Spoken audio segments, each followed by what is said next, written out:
وده اجمل استوديو تقدر تعمله في البيت لتصوير طيور الزينة بتاعتك، عشان لو عايز تعرضها للبيع على السوشيال ميديا. تعال اقولك انا عملته ازاي في البيت بابسط الطرق.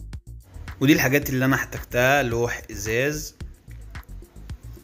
شبكة كانت عندي من قفص قديم، مقص، لزق امير، مقبض، وزلط ملون من اي حد بتاع مستلزمات اسماك الزينة. دوت حروف، ده لوجو القناة والكفر بتاع الفيسبوك ولوجو قناة طيور الزينة للمبتدئين، وكرتونة فاضية. يلا بينا نبدأ، يلا بينا.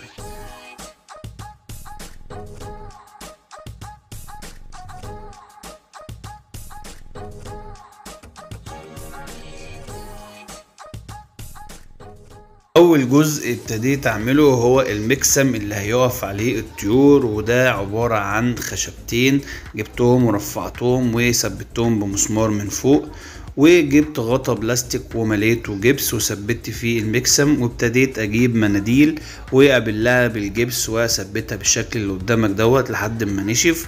وبعد كده ابتديت الونها وبقت بالشكل الجميل اللي انت شايفه دوت، وبكده يكون المكسم بتاعنا جاهز.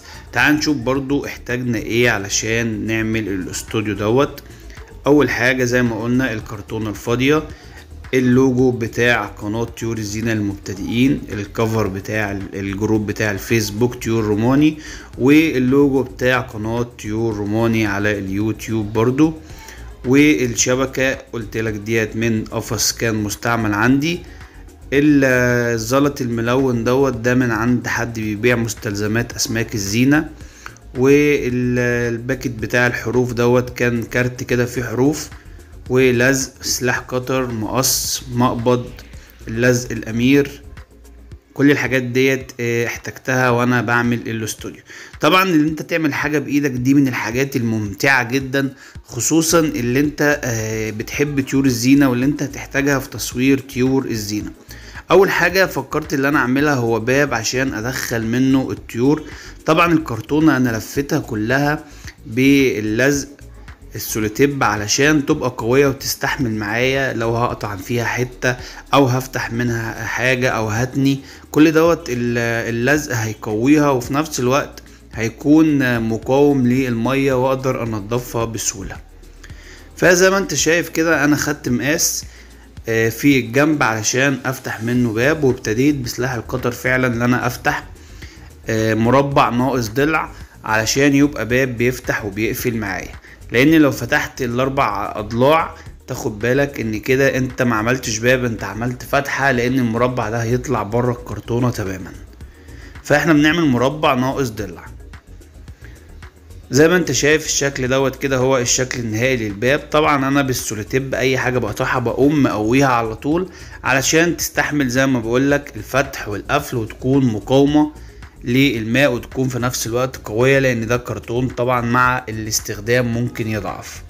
لان في ناس بتعمل الاستوديو ده بخشب، وفي ناس بتعمله بطرق جميلة جدا، ولكن بيكون غالي ومكلف. ولو انت مبتدئ في تربية طيور الزينة هتلاقي ان هو تكلفته غالية عليك. لكن كده هنعمله بحاجات موجودة وسهل اللي انت تجيبها، والاسعار بتاعتها طبعا مش غالية خالص. هجيب المقبض اللي انا اشتريته. المقبض دوت انا جبته من حد بيبيع مستلزمات اللي هي الخشب والكلام دوت، يعني موان او حاجة. هتقول له انا عايز مقبض بتاع درج كومودينو مثلا، وهيديهولك، وبرضه سعره مش غالي خالص. هتجيب المقبض دوت ميزته اللي انت تقدر تفتح الباب وتقفله بسهولة. ممكن تستغنى عنه بأي حاجة تاني تقدر تفتح وتقفل بيها، ولكن انا فضلت اللي انا اعمل المقبض ده، هيكون شكله شيك وحلو، وفي نفس الوقت هيكون مريح. طبعا المقبض نفسه ممكن مع الشد الفتح والقفل ممكن يتخلع من الكرتونة.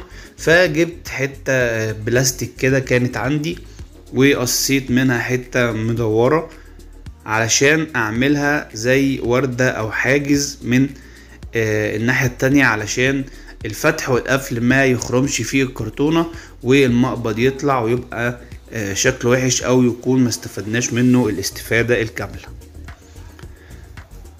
اهو بخرمها خرم كده صغير بسلاح القطر عشان اقدر اعدي المقبض فيها، وهحطها في الباب من الناحية الداخلية، وابتدي اربط الصامولة بتاعة المقبض علشان اتأكد ان المقبض يعني ثابت كويس في الباب.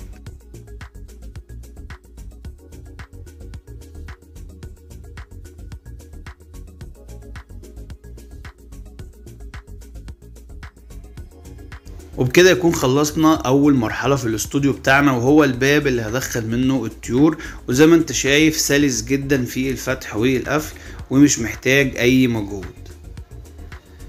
تعالى بقى نفكر نعمل المكان اللي هنصور منه الطيور، النافذة اللي انت هتقدر تصور منها طيورك. ودي يعني الحقيقة انا فكرت في كذا حاجة ان انا اعملها، ولكن خلصته في الاخر ان انا اعمل جنب زجاج، لان الازاز هيكون شفاف وفي نفس الوقت اقدر انضفه، وفي نفس الوقت هيديني مساحة كبيرة اقدر اصور فيها، لان الاستوديو كله هيكون ظاهر ليا.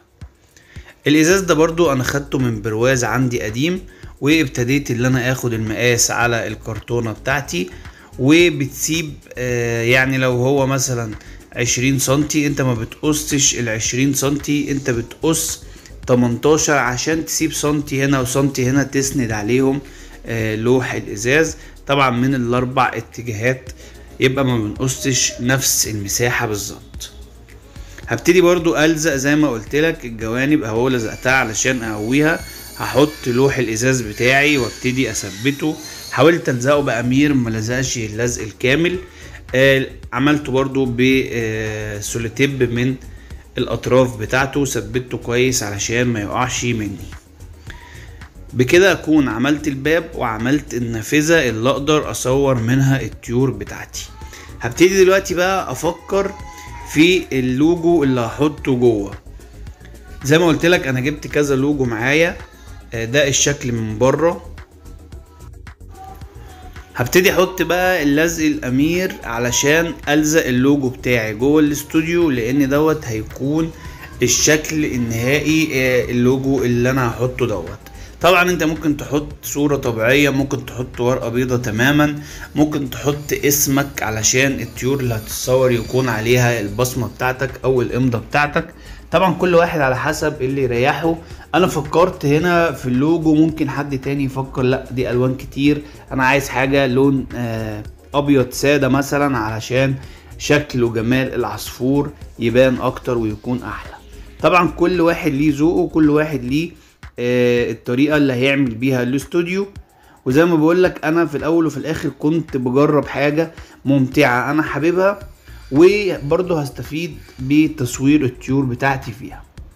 عملت جنبين، والجنب التالت ما رضيتش اللي انا اعمله لانه كان هيتعبني، لان فيه الباب فكنت هقص على قد الباب وهقص الاطار الخارجي وابتدي الزق فيه، فما رضيتش اللي انا اعمل الجنب التالت وقلت اكتفي بالجنبين دولت. نزلت المكسم بتاعي وابتديت اللي انا اشوف له زاوية تكون كويسة. زي ما انت شايف شكله بيبقى جميل جدا. وهبتدي احط الزلط الملون اللي قلت لك انا جبته من محل بيبيع مستلزمات اسماك الزينة، وبرضو الزلط دوت مش غالي خالص، بالعكس سعره يعني انا اتفاجئت اللي هو سعره قليل. وابتدي اوزعه كده في الاستوديو بحيث يكون واخد الشكل كله. انا برضو فكرت ان انا احط الكور الصغيره الفل اللي هي الملونه دي، بس خفت الطيور تاكلها ويكون في ضرر عليها، ففكرت في الزلط الملون دوت.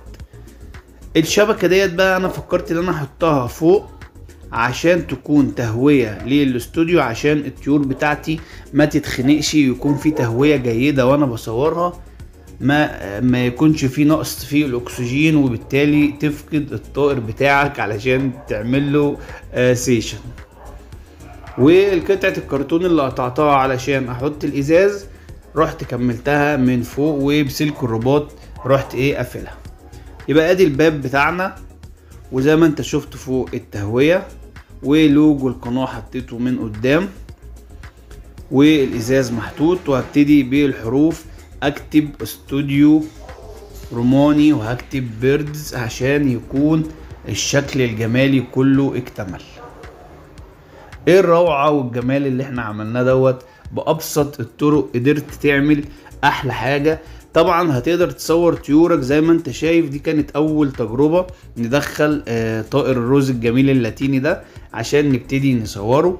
طبعا تلاحظ هنا اللي انا شلت المكسم، لان دي الحاجة اللي صدمتني، ان لقيت المكسم عالي، المقاس بتاعه كان عالي، فكان الطائر لما بيقف بيكون اعلى من اللوح الازاز. فاضطريت ان انا هشيل المكسم ده لغاية ما انزله، اصغره شوية وابتدي احطه تاني علشان اصور الطيور. وحبيت اعمل لك تجربة بشوية طيور كده عشان تشوف اجمل صور ممكن تاخدها. التفاصيل هتكون ظاهرة جدا، الاضاءة حلوة جدا، هتقدر تصور طيورك احلى صور وتبيعها على السوشيال ميديا بكل سهولة.